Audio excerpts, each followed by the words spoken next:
আমরা মুসলমান, আমরা বেঈমান না। আমার স্ত্রীর কাছে আমার প্রথম দাবি আমার আল্লাহর হুকুম। আমার ছেলের কাছে আমার প্রথম চাওয়া আমার আল্লাহর হুকুম। আমার মেয়ের কাছে আমার প্রথম চাওয়া আমার আল্লাহর হুকুম। এরপরে দুনিয়া, দুনিয়া মিলুক বা না মিলুক। হাজার চেষ্টা করেও তো অনেক বাবা মা শেষ পর্যন্ত কষ্ট করছে ঠিকই, কিন্তু ছেলের খেদমত কপালে জোটে না। ছেলের বউয়ের এক গ্লাস পানি কপালে জোটে না। আছে না এমন? কথা বলেন না কেন? তো কি লাভ হইল ভাই? না দিন শিখাইলেন, না নামাজ শিখাইলেন, না আল্লাহ চিনাইলেন, আবার তো আজকে দুনিয়াও হারাইলেন। দুনিয়াও হারাইলেন। মানুষের দ্বারা গপ মারিয়া কি লাভ? ঢাকা শহরে পোলা বউ লইয়া থাকে, এটা মানুষের শুনাইয়া কি লাভ? হ্যাঁ, ঢাকা শহরে তো আমনের ফুট ছাড়াও তারও মানুষে থাকে। এটা তো আশ্চর্য কিছুটা। ঢাকা শহরে থাকা তো বিরাট কোনো নিয়ামত না। ইটালি থাকা তো কোনো বিরাট নিয়ামত না। কারো একটা ফুট যদি ইটালি থাকলে এত বড় সৌভাগ্য। আমি প্রায়ই বলি, তো যারা কাফের বেঈমান পূর্বপুরুষ থেকে যুগ যুগ ধরে পুরা বংশ যাদের ইটালি, তো তারা কেমন কপাল, তারা ধরো বড় ভাগ্যবান। নাউজুবিল্লাহ। বোঝেন নাই কথাটা? আমেরিকা যদি এনতিকা বাংলাদেশ থেকে কারো ফুট যদি আমেরিকা গেলে এত ভাগ্য হয়, তো আমেরিকায় যারা জন্ম নিছে, হ্যাঁ, তারা তো পুরাটাই ভাগ্য। এটা কথা হইল কোনো? এটা কোনো যুক্তি হইল? আল্লাহ আমাদেরকে হেফাজত করেন। ইজ্জত কিংবা সম্মান বাবা ছেলের আব্বা মনে রাখো, দুনিয়া ভোগ করিলে এটা সম্মান না। সম্পদ উপার্জন করতে পারা এটা সম্মান নয়। দুনিয়া জানোয়ারও ভোগ করে, এক কুকুরও দুনিয়া ভোগ করে, এক শুকরও দুনিয়া ভোগ করে, দুনিয়া হাইওয়ানও ভোগ করে, দুনিয়া চতুষ্পদ জন্তুও ভোগ করে, দুনিয়া বেঈমানও ভোগ করে, দুনিয়া মুশরিকও ভোগ করে, দুনিয়া নাস্তিক মুরতাদ 60 বছর 40 বছরে যে একদিনের জন্য স্বীকার করে নাই আল্লাহকে। এই পৃথিবীতে লক্ষ কোটি বেঈমান এমন আছে যারা আল্লাহ বলতে কিছু আছে মানে না। নাস্তিক বলে যাদেরকে, দেয়ার ইজ নো গড, ঈশ্বর বলতে কিছু নাই। আমি নিজ কানে শুনছি বেটা, ইউনিভার্সিটি পড়ুয়া, উচ্চ পড়ুয়া এমন 4টা ছেলের সাথে আমি একবার 1 ঘন্টা কথা বলছি। ওদের পরিষ্কার বক্তব্য, ওদের বাবা মা মুসলমান, ওদের পরিষ্কার বক্তব্য যে আল্লাহ বলতে, ঈশ্বর বলতে কিছু আছে। হুজুর আমরা এটা টোটাল বিশ্বাস করি না। আমি এমন মানুষ দেখছি, হাজার কোটি টাকার মালিক, একটি প্রাইভেট ব্যাংকের ভাইস চেয়ারম্যান, মারা গেছেন ওই ভদ্রলোক, কোটি কোটি টাকার মালিক ছিল। ওনার মুখে নিজে বলছে কবরের আযাবের যে ভয় হুজুররা দেখায় এটা মিথ্যা। এই বাংলাদেশে তাহলে অতএব আব্বা আল্লাহ তো তাকেও কোটি কোটি হাজার কোটি টাকা দিছে। দুনিয়া তো আল্লাহ তাআলা হাইওয়ান জানোয়ারকেও দেয়। বলো না ভাই, আমরা অল্প কয়েকজন মানুষ মাগরিবের নামাজ পড়ছি, আমাদের সূর্য ডুবে গেছে। তোমরা যারা নাফরমান নামাজ পড়ো নাই, তোমাদের সূর্য ডুবে গেছে। হায়াত কারো বাকি নাই। ইমানদারের ঘন্টা ঠিক যা, বেঈমানের ঘন্টাও তা। সবার টাইম একসাথেই চলতেছে, কেউ আগেও নাই, কেউ পিছেও নাই, কেউ পিছেও নাই। এখন 7টা 47 বাজে। সমস্ত ইমানদার নামাজ যারা পড়ছে মাগরিব, তাদেরও বাজে এটাই, বেঈমানেরও এটাই বাজে। হ্যাঁ, আমরা যদি মঙ্গলবার, তো নাফরমানের এখন বুধবার না, ওটা আগায় গেছে একদিন। তাইলে বলো না ভাইয়া, বলেন না বাপ। শুধু দুনিয়া চাইলে হবে না, আমরা মুমিন। এই পৃথিবীতে 4টা শ্রেণী এই আয়াতের আলোকে আমি বলতেছি। আমি আয়াতের তরজমা শোনাচ্ছি। কোরআনুল কারীমের 12 নম্বর পারা, কোরআনুল কারীমের 11 নম্বর সূরা, সূরা হুদ। এই সূরার 2টি আয়াত 15, 16 আমি তেলাওয়াত করছি। মূলত এটাই আমি এখন বুঝায় বলতেছি, এটা বললেই আমার কথা শেষ। এই পৃথিবীতে প্রসিদ্ধ 2টা ধর্ম, একটা হলো ইহুদি, একটা হলো খ্রিস্টান। যারা নিজেরা দাবি করে এবং বাস্তবতাও এটা যে তাদের পূর্বপুরুষের কাছে নবী প্রেরিত হয়েছে, ইয়াহুদীদের কাছে মূসা আলাইহিস সালাম এবং তার পরবর্তী অগণিত নবী তাদের কাছে আসছে।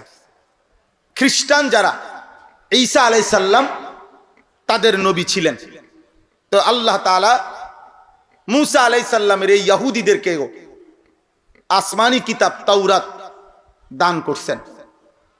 আবার খ্রিস্টান যারা ঈসা নবীর কাছেও আসমানি কিতাব ইনজিল দান করেছিলেন। এবং এই দুই নবী মানে বর্তমান পৃথিবীতে সংখ্যাগরিষ্ঠ বিধর্মী ইসলামের বাহিরে যারা, তাদের মধ্যে সংখ্যাগরিষ্ঠ হলো খ্রিস্টান, যারা ঈসা নবীর অনুসারী দাবি করে, ইনজিল কিতাবের অনুসারী। তো এই খ্রিস্টানরা তাদের নবী ঈসা আলাইহিস সালাম এবং তাদের কিতাব ইনজিল, এতে স্পষ্টভাবে তাদের নবীও বলছে, কিতাবও বলছে যে শেষ জামানায় আখিরি নবী আসবে। ও মুবাশশিরাম মিন বাদ ইসমুহু আহমদ। ঈসা নবী আমাদের নবী সাল্লাল্লাহু আলাইহি সাল্লামের সুসংবাদ দিয়ে গেছে এবং বলেছে, আমার অনুসারীরা যখনই তোমরা তাকে পাবে, তোমরা তার অনুসরণ আনুগত্য করবে। ইনজিল কিতাবে স্পষ্ট নবী সাল্লাল্লাহু আলাইহি সাল্লামের বিস্তারিত আলোচনা ছিল। হ্যাঁ, আল্লাযী ইয়াজিদুনাহু মাকতুবান ইনদাহুম ফিত তাওরাতি ওয়াল ইনজিল। কোরআনে আল্লাহ বলছে, ইহুদি এবং খ্রিস্টানদের কাছে যে দুইটা কিতাব ছিল, তাওরাত এবং ইনজিল, আমি আমার বন্ধুর আলোচনা, শারীরিক গঠন, আমার বন্ধুর চেহারা, আচরণ, তার পছন্দ অপছন্দ, এই সব কিছু আমি আল্লাহ তাওরাতেও বলছি, ইনজিলেও বলছি। মূসা নবীর জবান দিয়েও বলাইছি, ঈসা নবীর জবান দিয়েও বলাইছি। কিন্তু দুর্ভাগ্যের বিষয় হলো, মূসা নবীও বলেছে শেষ জামানার নবী মুহাম্মদকে তোমরা মেনে নিবে, ঈসা নবীও বলছে, কিন্তু স্বার্থের টানাপোড়েনে নবী সাল্লাল্লাহু আলাইহি সাল্লামকে শতভাগ চিনবার পরেও তারা ঈমান আনে নাই। ইয়ারিফুনাহু কামা ইয়ারিফুনা আবনাআহুম, কোরআন শরীফে আছে। আল্লাহ বলছে, এই ইহুদি খ্রিস্টান বেঈমানরা আমার বন্ধুকে, নবীকে, আখিরি নবী সাল্লাল্লাহু আলাইহি সাল্লামকে এভাবে চিনতো, বুঝছে, এভাবে চিনছে, লক্ষ মানুষের মাঝখানে কোন মানুষ তার নিজের সন্তানকে যেভাবে চিনে। একটা মাঠে যদি 10 লাখ মানুষও হয়, 10 লাখ রকমেরও হয়, আমার ফুৎকেডা আমি তো চিনি, আমার সালমান আমার ছেলের নাম, তা আমি তো তারে চিনবো না? আল্লাহ এইভাবে বলছে, মানুষ যেমন তার ফুতেরে চিনে, এরকম ভাবে নবীকে তারা চিনছে, কিন্তু কি করে নাই? ঈমান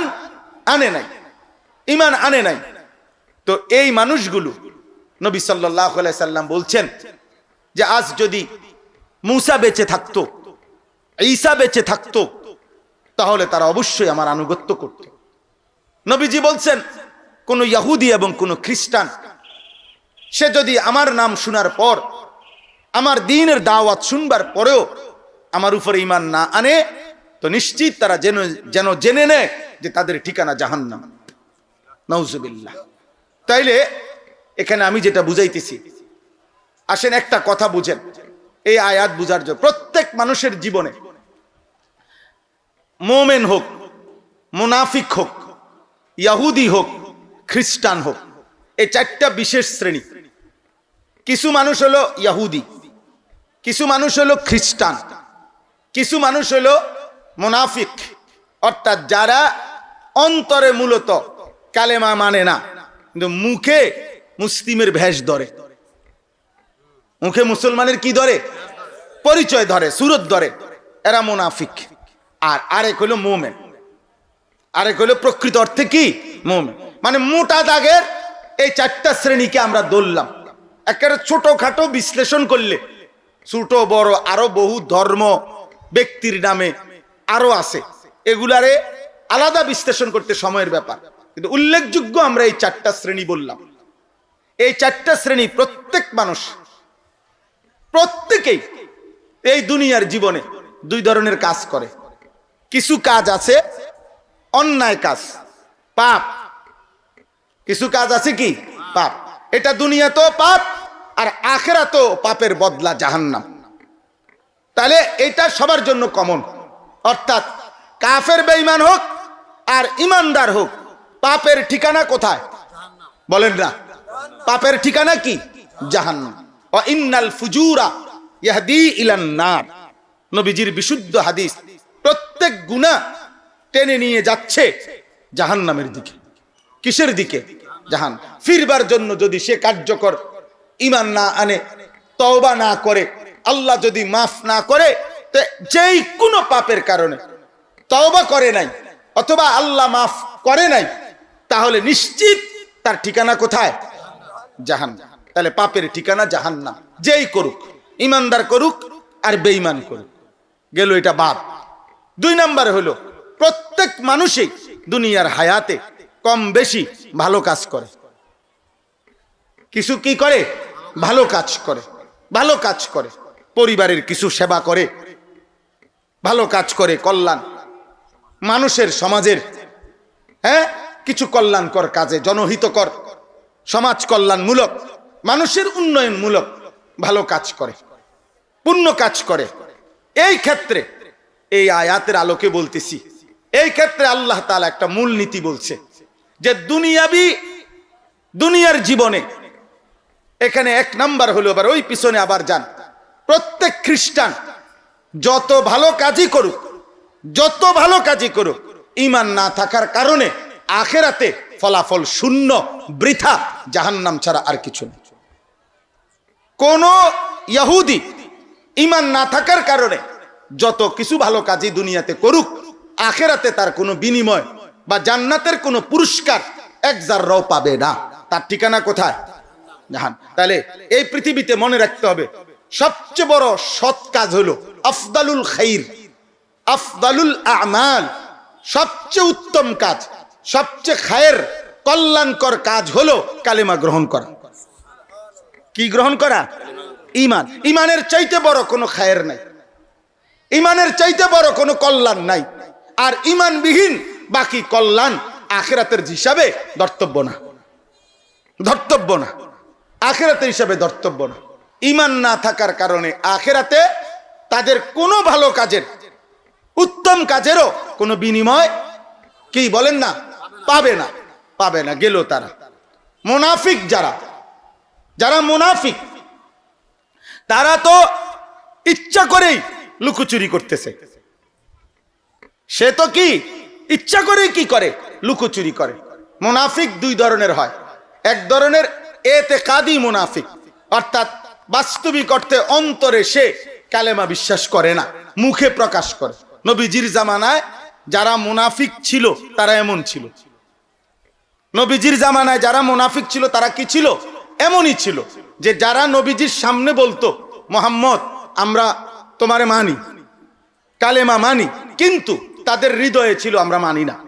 বা ইজা খালাউ ইলা শায়াতিনহিম ক্বালু ইন্না মাআকুম, তারা তাদের যখন শয়তান সঙ্গী মানে কাফের তাদের সাথে আবার যাইতো, বলতো যে আমরা মূলত তোমাদের সাথে, ইন্নামা নাহনু মুস্তাহজিউন, ইসলামের সুরত দইরা মুহাম্মদ এবং তার অনুসারীদের সাথে একটু মস্কারি করলাম, আর ঠাট্টা করলাম, আর কি একটু ফাজলামি করলাম, আর বুঝেন নাই? নাউজুবিল্লাহ।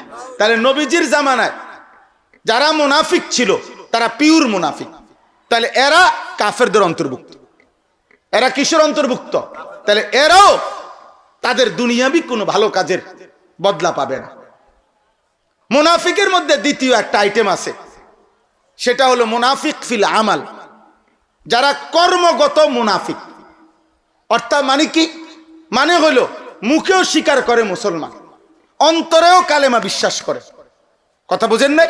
তার অন্তরেও আছে যে আসলে কালেমা সত্য, ইসলাম সত্য, নবী সত্য, আল্লাহ সত্য, জান্নাত জাহান্নাম সত্য, সবই ঠিক আছে, কিন্তু তার জীবনটা সে এমন কাজে পরিচালনা করে যেই কাজগুলো মুনাফিকের চিহ্ন বহন করে। এরকম নবী সাল্লাল্লাহু আলাইহি সাল্লাম এবং আল্লাহর কোরআনে এরকম অনেকগুলোকে চিহ্নিত করে বলছে নবী, এই কর্মে অভ্যস্ত যারা, তারা মুখে পরিচয় দাও অথবা অন্তরেও বিশ্বাস করুক, কিন্তু তবুও তারা মুনাফিক। তবুও তারা কি? মুনাফিকের চিহ্ন, মুনাফিকের চিহ্ন। যেমন আপনারা বহু শুনছেন, নবী সাল্লাল্লাহু আলাইহি সাল্লাম বলছেন, ইজা হাদ্দাসা কাযাবা, যে প্রত্যেক কথায় মিথ্যা বলে এটা মুনাফিকের চিহ্ন, কর্মগত মুনাফিক। ইজা তুমিনা খানা, যে ব্যক্তির কাছে কিছু আমানত রাখলে সে খেয়ানত করে, নষ্ট করে ফেলে, খাইয়ালায়, মাইরা দেয়, মেরে দেয়। এটা 3 নাম্বার। ওয়া ইজা ওয়াদা আখলাফা, যে ওয়াদা করিলে ওয়াদার বরখেলাফ করে। এগুলা কিসের চিহ্ন বলেন? এই মুনাফিক কি মুনাফিক? কর্মগত মুনাফিক। আমলের মধ্যে কি মুনাফিক, মূলত সে বিশ্বাসগত কি না, মুনাফিক না। এই জন্য তাকে কাফের বলা যাবে না। এই ব্যক্তিকে কি বলা যাবে না? কাফের বলা যাবে না। তার আখিরাতে সব বিফল অথবা তার চির জাহান্নামী এটা বলা যাবে না। কিন্তু তার এই আচরণ মুনাফিকের আচরণ, তার এই আচরণ মুনাফিকের আচরণ। যদি সে এই আচরণ সংশোধন না করে আর তওবা না করে, ফিরে না আসে, আর আল্লাহ যদি মাফ না করে, তাহলে তার ঠিকানাও জাহান্নাম। কর্মগত মুনাফিক। আসেন, রাসূলুল্লাহ সাল্লাল্লাহু আলাইহি সাল্লাম বলছেন, স্পষ্ট হাদিস, ফজরের নামাজ জামাতে না পড়া মুনাফিকের চিহ্ন। কিসের চিহ্ন বলেন? মুনাফিকের চিহ্ন। রাসূলুল্লাহ সাল্লাল্লাহু আলাইহি সাল্লাম, বুখারীর হাদিস আছে, ইন্না আসকালা সালাতিন আলাল মুনাফিকিন সালাতুল ইশা ও সালাতুল ফজর। 2টি নামাজ যারা মুনাফিক তাদের জন্য পড়া কঠিন, নবীজি বলছেন। বুখারী মুসলিমের হাদিস। 2টি নামাজ, 1 এশার নামাজ, 2 ফজরের নামাজ। ফজরের নামাজ। হযরত উবাই ইবনে কাব রাদিয়াল্লাহু তাআলা আনহু বলেন, নবীজি যার ঈমানের ব্যাপারে, মানে নবীজির সামনে সে বলে মুসলমান, কিন্তু নবীর যদি সন্দেহ হইতো কাউরে, তো নবীজি তাকে স্পষ্ট হাদিস, তিনি বলেন নবীজি তাকে ফজরের নামাজে মসজিদের জামাতে তালাশ করতেন। খোদার কসম, হাদিসে আছে, ফজরের নামাজের সালাম ফিরিয়ে প্রায় সময় নবী জিজ্ঞেস করতেন, আশাহিদুন ফুলান, অমুক কি এসেছে? কালু লা, সাহাবারা বলতেন না। আশাহিদুন ফুলান, অমুক কি এসেছে? নবীজি জিজ্ঞেস করতেন, সাহাবারা কেরাম বলতেন লা, না আসে নাই। আল্লাহর নবী তখনই বলতেন যে শোনো, নিশ্চয়ই যারা মুনাফিক তাদের জন্য এশা এবং ফজরের নামাজ পড়া কঠিন। তাহলে ফজরের অনুপস্থিত ব্যক্তিকে নবী সাল্লাল্লাহু আলাইহি সাল্লাম কি বুঝাইতে চাইছেন বলেন? বলো না ভাই, তোমরা বলো, নওজোয়ান ভাই, কি বুঝাইতে চাইছেন? মুনাফিক বুঝাইতে চাইছেন। যে তোমাকে সুপারিশ করবে তার কাছে তুমি তোমার পরিচয় বুঝা নাও।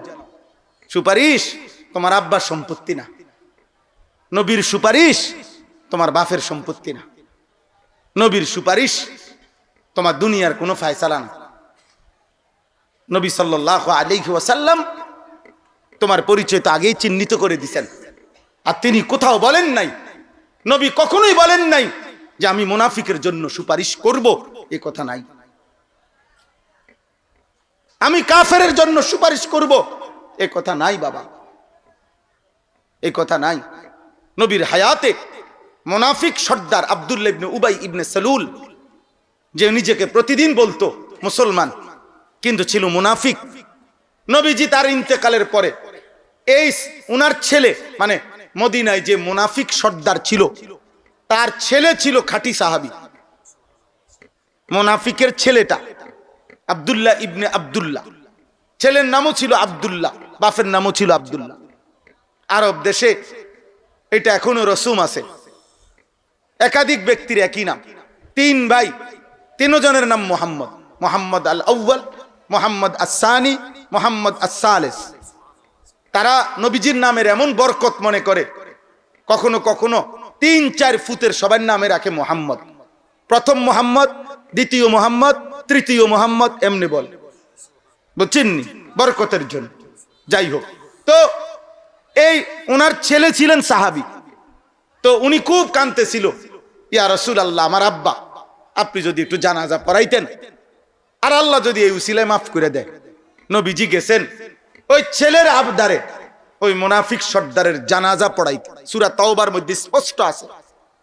সাথে সাথে জানাজা পড়ানোর কারণে জিবরাইল আইসা আল্লাহর পক্ষ থেকে জানাইছে, নবীকে আল্লাহ জানাইছেন, বন্ধু আপনি যদি এই মুনাফিকের জানা শুধু আপনি যদি তার জন্য 70 বার আপনি যদি আমার কাছে মাফ চান, আমি ওয়াদা দিলাম আমি তারে মাফ করব না। আর কোনদিন কোন মুনাফিকের কবরে, কোন মুনাফিকের মাগফিরাতে আমার কাছে চাইবেন না। লা তাকুম আলা কবরিহি আবাদা। বেঈমানের এই মুনাফিকের কবরে আর কোনদিন দাঁড়াবেন না। প্রিয় সন্তান, আমি হয়তো আর কোনদিন আসবো না, মনে করো আর কোনদিন হয়তো আব্বা দেখাও হবে না। চলার পথে আমি আসছি, আমরা তোমরাও আজকে আসছো। হাত জোর করে বলি আব্বা, মুনাফিকের পরিচয় লিখিত রেখে কবরে যাইও না, কবরে যাইও না।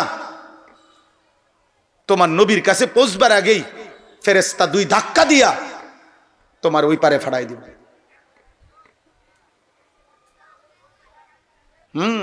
হাফেজে কোরআন সুপারিশ করবে, আলেমে দ্বীন, হাজী সাহেব, তোমার ছোট ভাই, এ তো পরের খবর।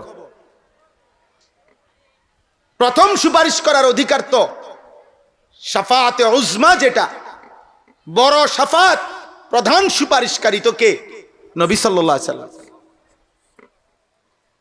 তার থেকে যদি ফেরেশতা, হাদিস স্পষ্ট আছে, নবীজি বলেন আমার বহু উম্মত আসবে, আসতে চাইবে, ফেরেশতা ধাক্কা দিয়ে সরাই দিবে। নবী বলবে হায় হায় আমার উম্মত আসতে দাও। ফেরেশতারা বলবে আপনি জানেন না ইয়া রাসূলুল্লাহ, আপনার পরে আপনার দিন 23 বছরের কলিজা ছেঁড়া কষ্টের দিন আপনার, যেই কালেমার জন্য, যেই কোরআনের জন্য আপনি তায়েফের রক্তে সারা দেহ রঞ্জিত করেছেন, আপনি পেটে পাথর বাঁধছেন, আপনার চোখে সারা রাত পানি ঝরছে, আপনার সেই 23 বছরের কলিজা ছেঁড়া পেটে পাথর বাঁধা রক্ত মাখা দিন, এ পুরা জিন্দেগি আপনার নাফরমানি করে আপনার বিরুদ্ধাচরণ করেছে। قد احدثوا بعدك قد غيروا بعدك। খোদার কসম নবী বলবে সুহকান সুহকান লিমান গায়্যারা বাদি। দূর হ, দূর হ, তোরা যারা আমার পরে আমার দ্বীনকে বিকৃত করে দিলি, আমার কষ্টের 23 বছরের রক্ত মাখা দিন পালন করতে পারলি না, দূর হ বেটা, যা এখানে আসিস না। এরপরে নবীর সুপারিশটার কপালে জুটবে না, হাফেজ সাহেব হেতারে ব্যস্ত দিব নাকি? কথা বলেন না কেন? হ্যাঁ মৌলানা সাহেব আপনি দিবেন ব্যস্তের পরে, ব্যস্ত আপনার আব্বার।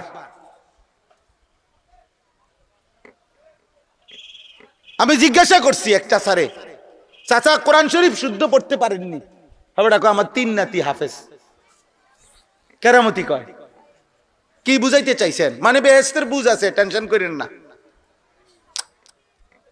বুঝেন না? 60 বছরের বুড়া চা দোকানে বসে টেলিভিশনে নর্তকীর নাচ দেখে, বিড়ি সিগারেট খায়, কথায় কথায় গালি দেয়, বুড়া হয়ে গেছে, এখনো সুদ কিস্তি ছাড়ে না। আমনে বাপ সাহেব হইল নাতি হাফেজ, ফুত হাফেজ, ব্যস্তের বুঝ করে রাখছি। আপনি টেনশন করেন না হুজুর, বিড়ি খাইতে খাইতে ব্যস্ত যাম। হ্যাঁ হ্যাঁ, রসিকতা মনে করেন না। যদি ভুল বলি আপনার হিম্মত থাকলে এখানে আসেন, জবাব দেন। আমনে বলেন, আমনে মৃত্যু পর্যন্ত পাপের উপরে মজবুত ফিরলেন না, তওবাও করলেন না, আল্লাহর কাছে মাগফিরাতও চাইলেন না, চোখের ফোঁটা পানিও ফেললেন না। প্রত্যেক গুনার উপরে রাইখা, যথাস্থানে রাইখা আপনি গুনাহ, আপনি কবরে যাইতেছেন। আপনি কি বুঝাইতে চাচ্ছেন? কি বুঝাইতে চাইছেন বলো না ভাই? 17 বছরের যুবক, কে তোমারে নিশ্চয়তা দিল তুমি আরো 40 বছর বাঁচবা? আমার সাথে যে গাড়িতে থাকে আমার ড্রাইভার, আমার খাদেম একটা ছেলে, এই 2 জনকে আমি আজকেও মাহফিলে রওনা দিয়া কথার প্রসঙ্গে বললাম যে 1 মিনিট পরে যে কথাটা বলতে চাচ্ছ যে ভাই আর আসতে 1 মিনিট লাগবে বা করতে আর 1 মিনিট লাগবে, আমি আজকেও বলছি সাবধান, এই 1 মিনিট সময় হাতের কাজ কথাটা বলতেও ইনশাআল্লাহ বলবা। জিজ্ঞাসা করেন, আজকেও বলছি যে আর 1 মিনিট লাগবে আসতে, না না, আর 1 মিনিটেরও নিশ্চয়তা নাই। 1 মিনিটেরও কি নাই? নিশ্চয়তা নাই। অতএব দয়া করে আমরা বুঝাইতে চাচ্ছি যে কর্মগত যদি কেউ মুনাফিক হয়, কর্মের কারণে, অথচ সে তওবা করলো না, বুঝতেই চাইল না, বুঝতেই চাইল না। তাইলে আপনি আখেরাতে কেমনে বাঁচবেন? কেমনে বাঁচবেন বাবা? আপনার 60 বছরের গুনাহ রাইখা আমনে কবরে গেলেন, তওবাও করলেন না, ফিরলেনও না, গুনাহও ছাড়লেন না। আপনারে কে বুঝাইয়া দিল যে আমনের মরার পরে বুঝি আমনের 60 বছরের গুনার বদলায় চুরি, সুদ, কিস্তি, গালি, নাটক, সিনেমা, নর্তকী দেখা, বেপর্দা জিন্দিগি, হারাম রোজগার, এই সব কিছুর বিনিময়ে 1 লাখ টাকা খরচ কইরা গ্রাম চুক্তি মানুষ গোস্ত দিয়া ভাত খাবাই দিলে আমনে কে বুঝাইলো? কে বুঝাইলো? কোন হুজুরে বুঝাইলো? আমনে? কে বললো? বলেন, বলেন বাবা, বলেন। ইনসাফ করেন, ইনসাফ। ঠেলাঠেলি করার দরকার নেই, আপনি ধাক্কা ধাক্কি। আমার কথা বুঝে না দিলে আপনি ফেলে দিয়ে বাদ দেন। আপনার কাছেও আমি আটকাইতাম না, আপনিও আমার কাছে আটকাবেন না, কিন্তু আমি আপনি দুইজনই আল্লাহর কাছে আটকাবো না, কি বলেন? আল্লাহর কাছে ফিরবো আমরা। কোরআনুল কারীমের সমস্ত জায়গায় আল্লাহ বলছে, ওয়া আনফিকু মিম্মা রাযাকনাকুম মিন ক্বাবলি আন ইয়াতিয়া আহাদাকুমুল মাউত। বারবার বলতে চাইছে, বান্দার রিজিক আমি দিছি, আমার দেওয়া সম্পদ থেকে আমার রাস্তায় খরচ করো। এক্ষেত্রে বেশিবার বলছে আল্লাহ যে মৃত্যুর পূর্বে, মৃত্যুর পূর্বে। আরে আমি বাইচা থাকতে, আপনি আমি বাইচা থাকতে 1 টাকাও আমার দরকার এখন, আর আমার মরার পরে আমার নামে যদি গোটা পৃথিবীটাও দান করে দেয় আমার তো সমস্যা না, আমি তো মরিয়ে গেছি। বুঝেন নাই কথাটা? এই জন্য মৃত্যু পরবর্তী সাদাকা নিঃসন্দেহে সওয়াব, কিন্তু মনে রাখতে হবে জীবিত সাদাকা 1 টাকা মৃত্যু পরবর্তী 1000 কোটি টাকার চাইতে বেশি দাম। কারণ আমার তো অনেক টাকাও কি দরকার, আমার মরার পরে তো আমার গোটা দুনিয়াটাও আর কি নাই, দরকার, দরকার না। এই জন্য দোস্ত, প্রিয় ভাই, শেষ হলো মুমিন। এবার আসেন যারা ইমানদার, বাস্তবিক অর্থেই মুমিন, কলিজা দিয়েও আল্লাহরে মানে, জবান দিয়েও মানে, আমলও করে, ওযু, নামাজ, রোজা, হজ, যাকাত, জিকির, তেলাওয়াত, দান, সাদাকা, জনহিতকর কাজ, আল্লাহর হক, বান্দার হক সবই আদায় করে। কিন্তু এই সব কিছুর মধ্যে মাকসাদ হইল রিয়া, মানে দুনিয়া, লোক দেখানো, অথবা দুনিয়াবি সম্মান, মর্যাদা, ইজ্জত, প্রভাব, প্রতিপত্তি, ক্ষমতা, এটা হাসিল করা।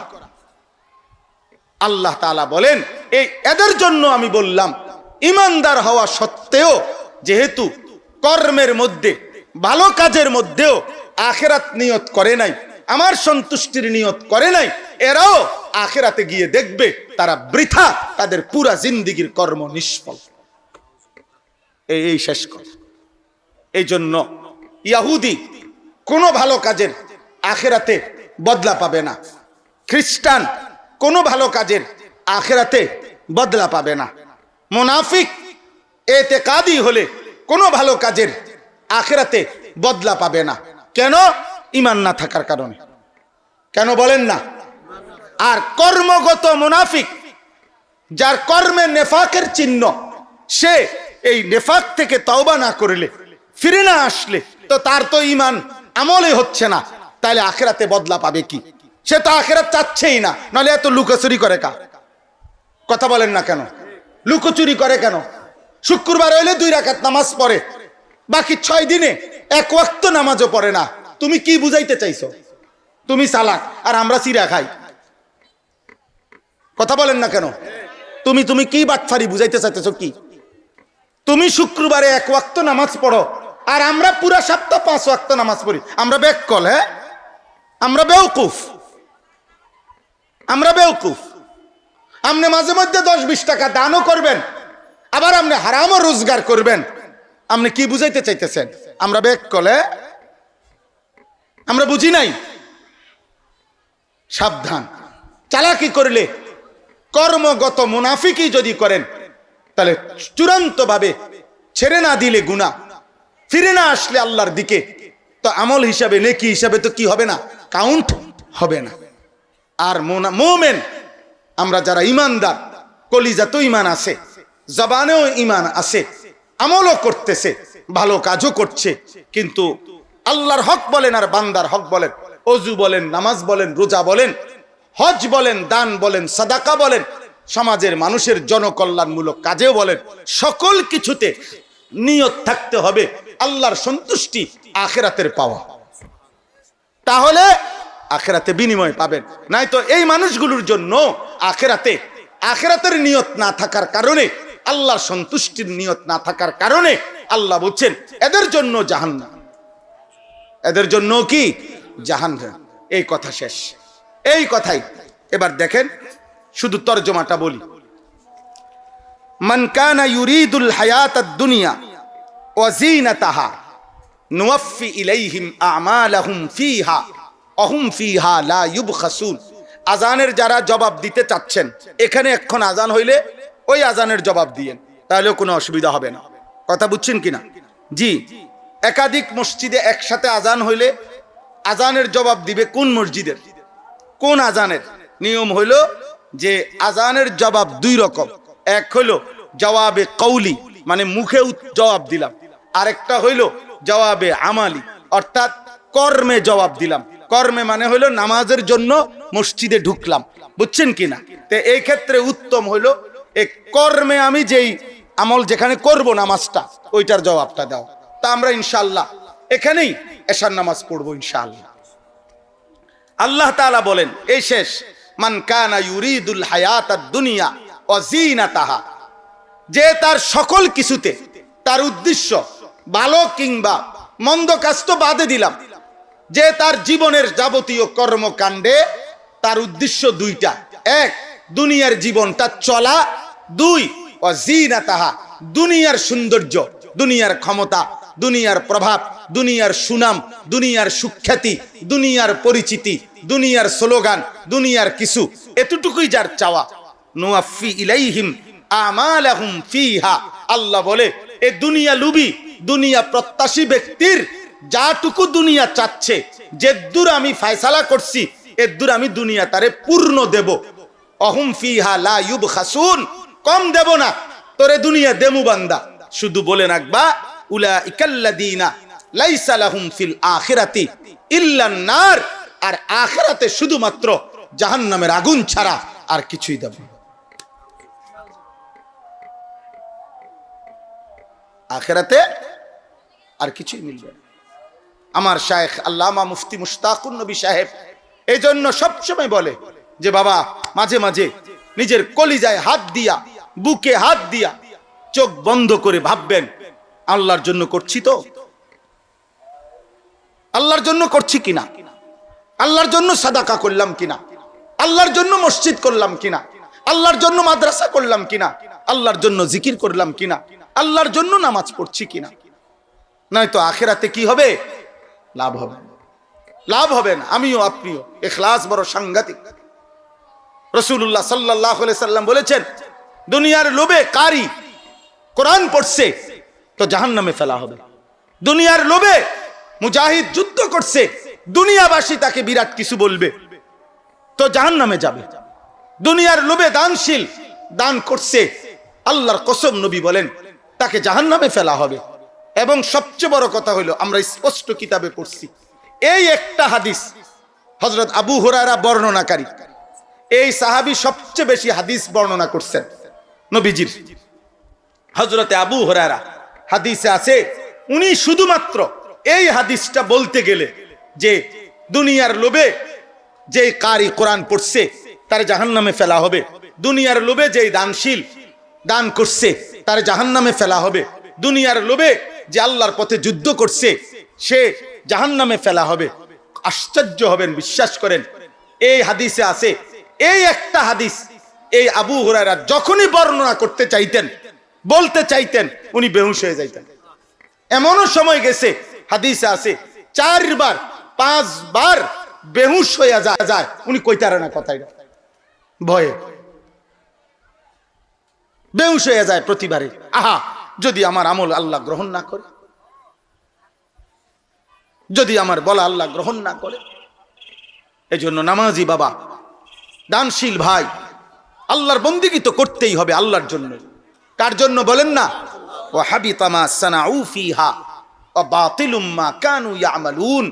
আল্লাহ পাক বলেন, দুনিয়া লুবি, তুমি তোমার গুনাহ পাপ যা করেছো এটিও তো বাতিল আখিরাতে, আর যেটা ভালো করেছিলে সেটাও আখিরাতের পাওয়া, আখিরাতের সন্তুষ্টি, আল্লাহর সন্তুষ্টি না চাওয়ার কারণে তোমার ভালো কাজটাও বাতিল। যদি কিছু দিয়ে থাকি তো দুনিয়ায় দেব, একটা ভালো গাড়ি বাড়ি, একটু সামাজিক মান মর্যাদা, দুনিয়াবি কিছু দিতে পারি আমি, দেব, তবে আখিরাত দেব। কি দেব না বলেন না? আখিরাত দেব, আখিরাত দেব না, আখিরাত দেব না। অতএব এই দুইটা অংশে আমরা আমাদেরকে মিলাই। আমরা এখানে যারা আছি আলহামদুলিল্লাহ, ছেলেরা বাবা, দোস্ত, আবারও বলতেছি, আমার এই শেষ 2-4 মিনিট কথা। 1 নম্বর কথা হলো, আমরা বিশ্বাস করি হৃদয় দিয়ে যে আমরা যারা এখানে আছি, আমরা জবানে যেমন কালেমা স্বীকার করি, হৃদয়েও আমরা স্বীকার করি। ঠিক কিনা বলেন ছেলেরা ভাই? তোমরা ঠিক কিনা বলো? হৃদয়ে আল্লাহকে মানো তো ভাই? রাসূলুল্লাহ সাল্লাল্লাহু আলাইহি সাল্লামকে কলিজা দিয়া মানো তো? বলো না?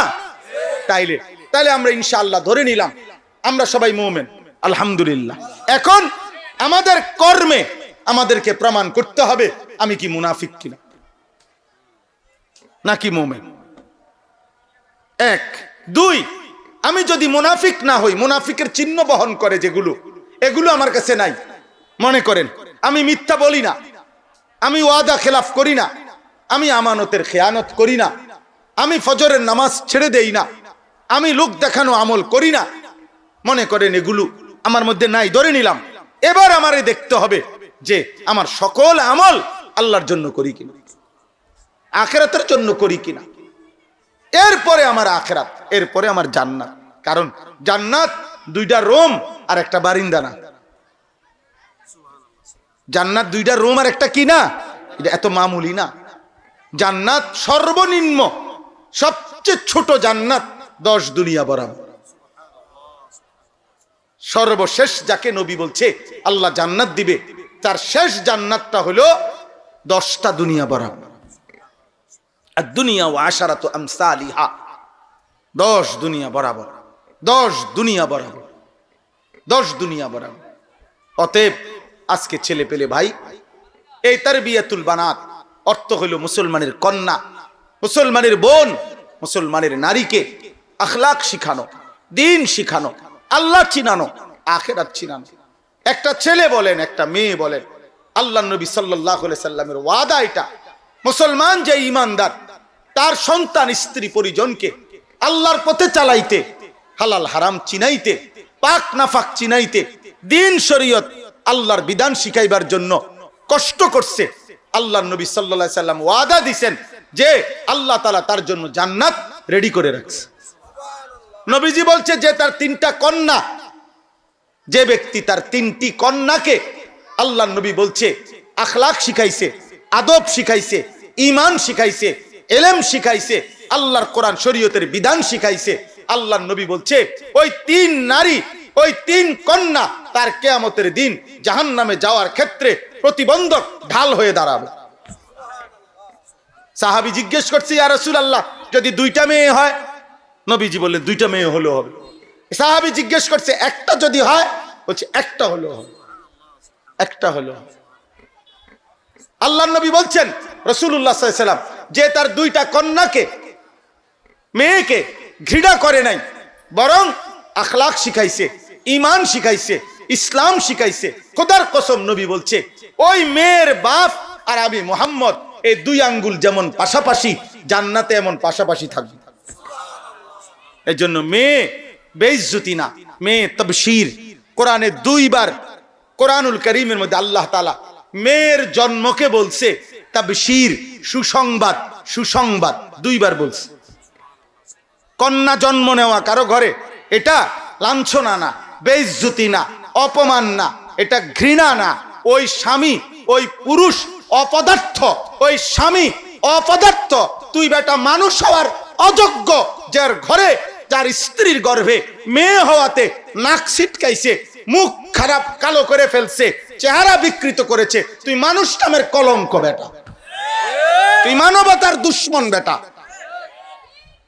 তুই তো তোর মায়েরও দুশ্মন, কারণ তোর মাও তো কন্যাই ছিল, তোর মায়ের বাপের কন্যা ছিল না। সেই মা যদি পৃথিবীতে না আসতো তো তুমি আসতা কেন? কথা বলেন না কেন? তোমার স্ত্রীও তো আরেকটা মহিলার কন্যা, তোমার স্ত্রী তো তোমার শাশুড়ির মেয়ে। তো তোমার স্ত্রী যদি, তোমার শ্বশুর যদি মেয়ের আগমন না চাইতো তো তোমার বিবি আসতো কোরআন থেকে? কথা বোঝেন নাই আপনি? অতএব পুরুষ কিংবা কন্যা, ছেলে কিংবা মেয়ে, এটা কোনো দূষণীয় কিছু না, এটা কোনোটাই লজ্জার কিছু না, এটা বেইজ্জতি না, এটা অপমান না।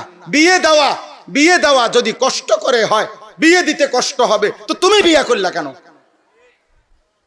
তুমি বিয়ে করলা কেন? তোমার বিয়ে কষ্ট হইছে না, তো তোমার মেয়ের বিয়ে কষ্ট হবে কেন? এই জন্য এটা কোনো কথা না। আল্লাহর উপরে ভরসা রাখলে, তাকওয়ার উপরে চললে নারী ইজ্জতের।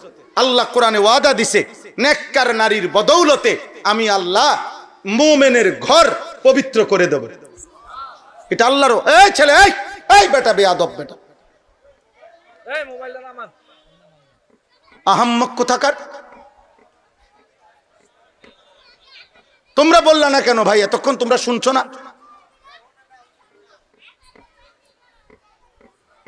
জি ভাই, শেষ আমার কথা। অতএব তারবিয়াতুল বানাত মানে হচ্ছে মুসলমানের কন্যাকে দিন শেখানো। আমার স্পষ্ট কথা, আমি প্রত্যেক দিন বলি, আপনাদেরকে যেমন গুরুত্ব দিলাম, মাদ্রাসা যারা চালান, মাদ্রাসা যিনি চালান, আমার সাফ সবার সামনে কথা, মেয়েদের মাদ্রাসা, মেয়েদের জন্য যেখানে পড়ালেখা, 100% 100 পর্দা শরীয়তের বিধান, এক জাররা, এক সুতা যদি বিচ্যুত হয়, লঙ্ঘন হয়, এমন মাদ্রাসা থাকার একদিনও দরকার নাই। সাফ কথা, পরিষ্কার আপনাদের বললাম, আমি সব জায়গায় বলি। অতএব মাদ্রাসার সাথে সম্পৃক্ত যারা আছেন, মাদ্রাসার যেই চালান, আমার পরিষ্কার কথা, আল্লাহর বিধান, শরীয়তের বিধান, পর্দা, কন্যার পর্দা, তার এক সুতা, এক চুল লঙ্ঘন হতে পারবেন নাই। তো না পারলে, যদি পারবেন না মনে করেন, বন্ধ করে দিবেন। উসমানী দামাত বারাকাতুহুম, পৃথিবী বিখ্যাত মানুষ, ওনার আব্বা মুফতি শফি রহমতুল্লাহ আলাইহি, গোটা পাকিস্তানের মধ্যে সবচেয়ে বড় মাদ্রাসা যাদের, দারুল উলুম করাচি, আমি নিজ চোখে দেখে আসছি 2024 সালে। তো দারুল উলুম করাচি গোটা পাকিস্তানের শ্রেষ্ঠ মাদ্রাসা। ওনার আব্বার ওসিয়তনামা আছে, মুফতি শফি রহমতুল্লাহ আলাইহি বলছে, ওনার ছেলেকে বলে গেছে, ছেলেদেরকে, তাকি উসমানী, সারা পৃথিবী বিখ্যাত আলেম, বলছে, বাবা, আমার এই মাদ্রাসা, এই দ্বীনি প্রতিষ্ঠান, এটা আমি কোনো দোকান খুলে যাই নাই যে এটা যে কোনো মূল্যে বংশের পর বংশ টিকাইয়া রাখতে হবে, এটা দোকান না। যদি কোনোদিন দ্বীন শরীয়ত আল্লাহর বিধান লঙ্ঘন করতে হয় মাদ্রাসা চালাইতে গিয়ে, তাইলে তিনি স্পষ্ট বলছেন, আমি ওসিয়ত করে গেলাম, সেদিন তালা মাইরা বন্ধ দিয়া চলে আসবে। আখেরাত কি হইতে পারবে না? নষ্ট হইতে পারবে না। আখেরাত নষ্ট হইতে পারবে না। আখেরাত নষ্ট হইতে পারবে না। নয়সই করা যাবে না, জোড়াতালি দন যেত না। হালাল হালালি, হারাম হারাম। কথা বলেন না কেন? যেটা হালাল এটা হালাল, যেটা হারাম এটা হারাম, যেটা নেকি এটা নেকি, যেটা গুনাহ এটা গুনাহ। আলো আলোই, অন্ধকার অন্ধকার। আলোর মধ্যে অন্ধকার নাই, অন্ধকারের মধ্যে কি নাই? আলো নাই। রোদের মধ্যে বৃষ্টি নাই, বৃষ্টির মধ্যে রোদ নাই। আল্লাহ আমাদেরকে তৌফিক দান করেন।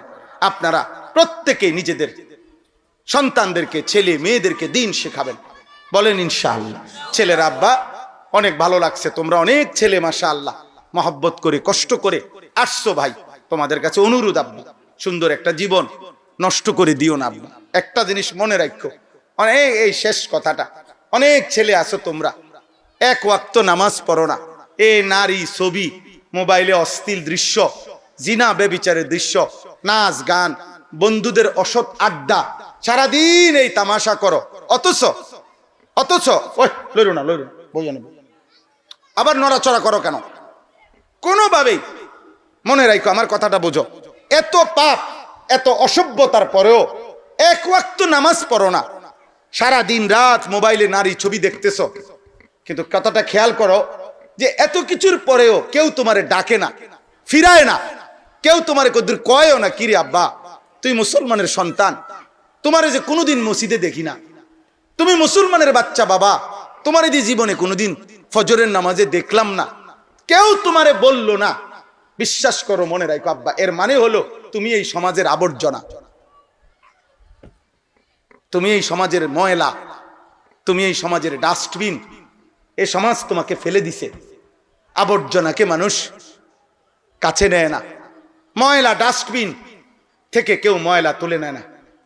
এই জন্য তুমি বাবার চোখেও আবর্জনা, মায়ের চোখেও আবর্জনা, এই সমাজের নেককারদের চোখেও তুমি আবর্জনা। এই জন্য তুমি হয়তো তোমার মতো 2-4 জন অসৎ চরিত্রহীন লম্পটের সাথে চলে ফিরে আনন্দ পাচ্ছ আর কি, কিন্তু প্রকৃত বিবেকবান ইনসাফকার কোনো মানুষ তোমাকে রাস্তার কুকুরের সমানও ইজ্জত দেয় না। এই জন্য দোস্ত, একটা ছেলেও যদি বিবেক থাকে, মনে রাখো এটা, এই আমার কথা, এই ভাইয়ের কথা মনে রাখো। তুমি ভাইবা দেখো, আমার আলহামদুলিল্লাহ আমার মায়ের বয়স 75 বছর, 75 বছর আমার মার বয়স, আমার আম্মা এখনো বাইচা আছে। এই 75 বছর বয়সেও আমার আম্মা এমন কোনো দিন নাই মার সাথে কথা বললেই মা বলে ফুত নামাজ উঠছুন। আমারে এখনো জিগায়, এখনো। আমার যখন 2টা বাচ্চা হইছে, আমার 2 সন্তান, আমার এখন 4টা ছেলে মেয়ে, 2 সন্তানের বাপ, যখন আমি ওয়াজ করি সারা বাংলাদেশে, মা জানে। কিন্তু ওই সময়ও মা আমাদেরকে ফজরের নামাজের জন্য দরজার কাছে গিয়া গিয়া, প্রত্যেক রুমে আমরা 5 ভাই 3 বোন, 8 জন ভাই বোন ছিলাম। এই 8 জনকে আমার আম্মা স্কুলের এই ঘন্টা ফিটে যে এরকম ঘন্টি, এটা দিয়ে বাড়ি দিয়ে দিয়ে টুং টুং টুং টুং করে দরজায় দরজায় দাঁড়ায় দাঁড়াইয়া আমগরে ফজরের নামাজের জন্য উঠাইতেন। আলহামদুলিল্লাহ, আলহামদুলিল্লাহ। তুমি এত বড় বদনসিব হইলা কেমনে? 365 দিনে তোমারে কেউ কোনোদিন ডাকে না,